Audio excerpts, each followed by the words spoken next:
Welcome to our YouTube channel maths PYQ अड्डा। तो आज हम लीनियर अलजेब्रा की सीरीज में लेक्चर नंबर 2 कंटिन्यू करने वाले हैं, which is your properties of vector spaces and subspaces. तो आज हम देखते हैं कि प्रॉपर्टीज क्या होती हैं वेक्टर स्पेस के अंदर और सबस्पेस क्या होते हैं। अगर आपने अभी तक लेक्चर नंबर 1 नहीं देखा है, what is a vector space, तो आई विल सजेस्ट कि आप पहले वो लेक्चर देखिए, lecture number 1, and then proceed for lecture number 2। So let's start our session. तो प्रॉपर्टीज ऑफ वेक्टर स्पेस आज स्टार्ट करेंगे। What are the properties of vector space, मतलब कौन सी प्रॉपर्टीज कोई भी वेक्टर स्पेस सेटिस्फाई करता है। तो ये सबसे इम्पॉर्टेंट प्रॉपर्टी होती है first, this is one of the most important property, cancellation law of vector addition. तो कैंसिलेशन लॉ मोस्टली हम लोग जानते हैं कि कैंसिल कर सकते हैं मल्टीप्लाई में, लेकिन यहाँ एडिशन के बारे में बात हो रही है। तो कोई भी आपके तीन वेक्टर्स हैं x y z from vector space V over a field F, then अगर आपके पास ऐसा कुछ है x plus z equal to y plus z, तो आप z और z दोनों साइड से कैंसिल कर सकते हैं। That means you will get x equals to y। So this is very important property of vector space. तो देखते हैं, इसका प्रूफ छोटा सा है, एक बार देखते हैं ताकि क्लियर हो जाए चीज़ें कहाँ से आ रही हैं। तो देखो, अगर ये वेक्टर स्पेस है, अगर v वेक्टर स्पेस है बाय डेफिनेशन और z आपका v में है, तो एक एडिटिव इनवर्स पक्का एग्जिस्ट करेगा z के लिए, such that z plus z dash equal to z dash plus z equal to 0। यहाँ पर स्टार्ट करने से पहले मैं एक चीज़ आपको बताना चाहूँगी कि हमारे पास हम दो जीरो से काम करने वाले हैं। एक तो आपकी फील्ड की जीरो होगी और एक वेक्टर स्पेस की जीरो होगी। So to make a distinction I am denoting by zero vector space as zero bar, और इसकी जीरो सिंपल जीरो। तो यहाँ पर जीरो बार मैं ले रही हूँ, जीरो बार मतलब वेक्टर स्पेस की जीरो, और जीरो फील्ड मतलब दोनों सेम भी हो सकती हैं, किसी केस में अलग भी हो सकती हैं। So in general let's take different case. So we are taking 0 bar for vector space and 0 for field. तो ऐसा z डैश पक्का एग्जिस्ट करेगा क्योंकि वेक्टर स्पेस है, ठीक है। तो कंसिडर करते हैं x equal to 0 bar additive identity है, so I can write x equal to x plus 0 bar. अब 0 bar I can write z plus z bar, लिख सकती हूँ मैं 0 बार को z plus z bar. Now अगर ये वेक्टर स्पेस है तो एसोसिएटिविटी इसके पास पक्का होगी, associativity under addition. Associativity under addition से मेरे पास आ गया x प्लस z बार। मुझे पता है x plus z y plus z के इक्वल है, तो रिप्लेस कर दो x प्लस जेड को y प्लस जेड से, plus z bar. Again associativity लगाओ, so you will get y plus z bar, और z प्लस जेड बार क्या है, 0। तो that means y plus 0 bar and which will be again your y, क्योंकि 0 bar additive identity है। तो हमें मिल गया x इक्वल्स टू y। तो ये बहुत इंपॉर्टेंट लॉ है, कैंसिलेशन लॉ। आगे बढ़ते हैं, आगे एक प्रॉपर्टी स्टेट कर रहे हैं कि जो एडिटिव आइडेंटिटी होती है वेक्टर स्पेस की और एडिटिव इनवर्स, एडिटिव आइडेंटिटी और एडिटिव इनवर्स जो एग्जिस्ट करते हैं वेक्टर स्पेसेस की डेफिनेशन में, वो यूनिक होते हैं। दे आर ऑलवेज यूनिक, मतलब आप कभी भी कोई भी ऐसा वेक्टर स्पेस नहीं ढूंढ सकते जिसकी दो एडिटिव आइडेंटिटी हो रही हो, या जिसकी दो एक एलिमेंट ऐसा हो रहा हो जिसके दो एडिटिव इनवर्स एग्जिस्ट कर रहे हो। This is not at all possible. आप इसको एज अ मतलब काउंटर स्टेटमेंट के यूज भी कर सकते हैं। मान लो आपको कोई सेट गिवन, आपको चेक करना है वेक्टर स्पेस है या नहीं। अगर आपको दो एडिटिव आइडेंटिटी मिल रही है उस वेक्टर स्पेस में, तो आप वहीं से डायरेक्टली कह सकते हैं कि the set is not a vector space, क्योंकि अगर कोई भी सेट वेक्टर स्पेस है तो ये पक्का होगा। ओके, सो नेक्स्ट आगे बढ़ते हैं।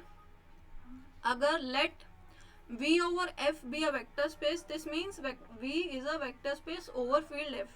This is denotion V over F. अगर V over F vector space है, then 0x equal to 0 बार, ये 0 फील्ड वाला 0 है। अगर हम स्केलर मल्टीप्लिकेशन कर रहे हैं x के साथ, that will give me 0 vector, and minus alpha x equal to minus alpha x equal to alpha minus x and alpha into 0 bar, ये 0 बार वेक्टर वाला 0 है, 0 vector will give me 0 bar. First property का proof देखते हैं. तो देखो 0x को मैं अगर मैं 0x प्लस 0x कंसिडर कर रही हूँ, so I can apply distributive law. By distributive law I can write 0 plus 0x. This is coming from distributive properties of your by definition. And this you can write, 0 plus 0 is again 0. So this is 0x. And 0 bar is a vector additive identity. So you can write 0x plus 0 bar. तो यहाँ से आप cancellation law लगा दीजिए, ये दोनों को काट दीजिए. So you will get, I'll suggest कि first काटो. So you will get 0x equal to 0 bar. So which is your first property. Coming to second property. अब हमें पता है कि अल्फा एक्स के लिए अगर अल्फा एक्स वी में है तो माइनस अल्फा एक्स पक्का वी में एग्जिस्ट करेगा, और इस तरीके से such that this will be your 0 bar. अब मैं अगर मान लो अगर ये वाली प्रॉपर्टी ट्रू है, अगर ये प्रॉपर्टी ट्रू है तो इसका मतलब है कि alpha x, if I am taking this minus alpha x equal to minus alpha x, इसको कंसिडर, मतलब कहने का मतलब क्या है, अल्फा एक्स का एडिटिव इनवर्स ये भी है. अल्फा एक्स का एडिटिव इनवर्स, इसका एडिटिव इनवर्स, ये -1 में एडिटिव के लिए डिनोट कर रही हूँ, अगर ये है तो ये आ जाएगा आपके पास. But additive inverse is unique. So that means they both must be equal. Similarly, you can prove like that this first one is equal to third one. Now coming to third property, that alpha into any 0 vector will give you 0 vector. Alpha into, देखो जैसे first property की थी same वैसे proceed करना है. वहां पर 0 field वाले के लिए क्या आता है या वेक्टर वाले के लिए क्या लेंगे. सो अल्फा 0 प्लस 0 बार लिख सकती हूँ, इसको मैं कंसिडर करके चल रही हूँ. So this will be equal to your alpha 0 bar. This again will be equal to alpha 0 bar plus 0 bar, because 0 bar is additive identity. Now again applying cancellation law, you will get alpha 0 bar equal to 0 bar. तो ये आपकी properties हैं vector spaces की. यही basic properties है. इन्हीं properties से आप न जाने कितनी प्रॉपर्टीज डिराइव कर सकते हैं. सो आई विल सजेस्ट कि रटो मत चीजें, बस समझो. अगर आपको इतनी प्रॉपर्टी पता है then also it is sufficient. I will say more than sufficient.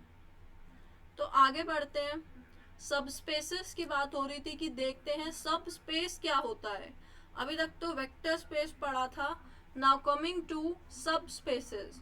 तो देखिए नाम से ही थोड़ा क्लियर हो रहा है. सब स्पेसेस मतलब वेक्टर स्पेस का कोई सब स्पेस, वेक्टर स्पेस से छोटा कुछ. तो yes it will be a subset of your vector space. तो ये बात तो क्लियर हो रही है नाम से कि ये सबसेट होने वाला है वेक्टर स्पेस का. लेकिन किस तरह का सबसेट होने वाला है, क्या हर सबसेट वेक्टर स्पेस का सबस्पेस बन जाएगा. So yes we have to see this only कि किस टाइप का सबसेट सब स्पेस बनेगा. तो कोई भी मैंने एक सेट लिया, एक सबसेट लिया W वेक्टर स्पेस V का, ये सब स्पेस तब कहलाता है अगर ये खुद वेक्टर स्पेस बन जाए. और एक और बात यहाँ ध्यान देने वाली है, with respect to operation of addition and scalar multiplication defined on V. मतलब W को वेक्टर स्पेस उन्हीं ऑपरेशन के रिस्पेक्ट में बनना होगा जो V के ऑपरेशन है. ऐसा ना हो कि V के ऑपरेशन कुछ और हो और W अपने ही अलग ऑपरेशंस ला रहा हो. No, W should take the operations from V only. अगर कोई सबसेट ऐसी प्रॉपर्टी सेटिस्फाई कर रहा है, वो खुद ही वेक्टर स्पेस बन रहा है, so we will say it is a subspace. So all you can say whole vector space और सिंगलटन जीरो, इसे जीरो स्पेस भी बोलते हैं. ये हमेशा सब स्पेस होते हैं V के. They are always subspace of V and we call these subspaces as improper subspace. Improper बोलते हैं, ट्रिवियल भी बोलते हैं. So these are your trivial subspaces. तो कोई भी अदर देन कोई और सबस्पेस जो जीरो नहीं है और ना ही वी है, so they are your proper subspace. तो other than zero and V subspaces are called your proper subspaces. तो प्रॉपर सबस्पेस वो हो जाते हैं जो जीरो और वी नहीं होते, और इम्प्रॉपर हो गए आपके जीरो और वी. अब बात आई कि अगर मान लो मेरे को सबस्पेस चेक करना है, तो क्या मुझे वही 10 प्रॉपर्टीज फिर से सेटिस्फाई करवानी पड़ेगी किसी सबस्पेस को चेक करने के लिए? तो अब हमारे पास एक थ्योरम है, we have a device to check whether any subset is forming a subspace or not for a given vector space. So next theorem is based on that only. तो next theorem यही state करती है, and this is your necessary and sufficient condition. That means it is if and only if condition. अगर इधर वाला अगर forward part true है तो कन्वर्स भी ट्रू होगा, और कन्वर्स ट्रू है तो फॉरवर्ड ट्रू होगा. सो दैट मीन्स अगर मान लो कोई W सबसेट है, मुझे प्रूव करना है सबस्पेस है.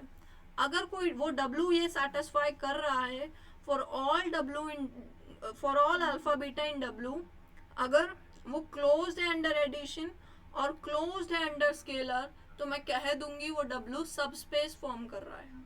सिमिलरली अगर मेरे पास कोई सबसेट है जो ये दोनों प्रॉपर्टी सेटिस्फाई कर रहा है, closure under addition and closure under scalar multiplication, I will say it is a subspace, or every subspace will satisfy this also. So this is your necessary and sufficient condition. कुछ books first वाली method को लेके चलती हैं, but कुछ books second को लेके चलती हैं. तो सेकंड और फर्स्ट में एज मतलब कोई डिफरेंस नहीं है, they are basically same only.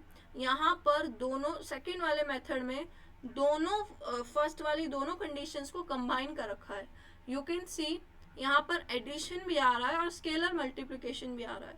If any combination of this type is belongs to W for all alpha beta in W and where A B are coming from your field, अगर ऐसा हो रहा है तो W आपका subspace बन जाएगा. और अगर कोई W सबस्पेस है तो वो ये कंडीशन पक्का सेटिस्फाई करेगा. So this is your definition of subspace, and this is the criteria for you to check whether any subset is a subspace or not. So आज के लिए सिर्फ इतना ही. आज के लेक्चर में हमने देखा कि प्रॉपर्टीज क्या होती हैं, सबस्पेसेस क्या होते हैं. Next lecture will be moving towards example of subspace and many questions of subspaces. So thank you for watching the video. Please like, share and subscribe the channel. Maths PYQ Zeta.